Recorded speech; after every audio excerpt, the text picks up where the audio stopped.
Doctor గారు, sex life dull అయితే ప్రేరణ పొందడం ఎలా? సెక్స్ లైఫ్ డల్ అయితే ప్రేరణ పొందడం ఎలా అంటే, ఎందుకు డల్ అయింది మనకు కావాలి. ఒకటి, మన మన లైఫ్లో మొనాటిని అంటాం, విసుగు వస్తుందండి.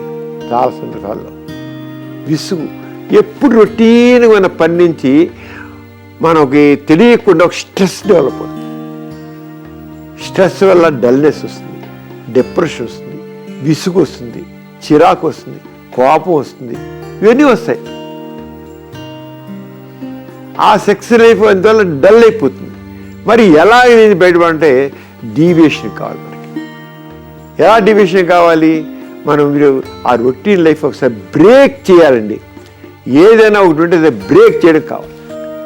అంచేత లైఫ్లో మొనాటిని వచ్చినప్పుడు, డల్నెస్ వచ్చినప్పుడు, స్ట్రెస్ వచ్చినప్పుడు, ఒక రకమైన విసుగు వచ్చినప్పుడు ఆ రొటీన్ పని బ్రేక్ చేసి మీరు ఇంకో మనసుని ఉల్లాసం కలిగించే విధంగా మీరు సరదాగా ఎక్కడో బయటకు వెళ్ళండి. అంటే ప్రతిరోజు పనే పోయాక కొద్దిగా ఏదో ఒక విహారంలాగా నడవడం, వాకింగ్ చేయడం చేస్తే, వాకింగ్ చేస్తే ఆ డిప్రెషన్ తగ్గిస్తుంది. వాకింగ్ చేయడం అలా చేయాలి. తర్వాత మరీ ఎక్కువ ఉంటే ఒక రోజు 2 రోజులు రెస్ట్ తీసుకుని అసలు ఎక్కడో విహారయాత్రకి వెళ్ళిపోవడం. Break automatic. మీరు ఏ కృషి చేసినా మీ రొటీన్ వర్క్ నుంచి మీరు అయితే దూరం అయితే ఆటోమేటిక్గా మీ రొటీన్ లైఫ్కి బ్రేక్ వస్తే ఆ డల్నెస్ పోతుంది.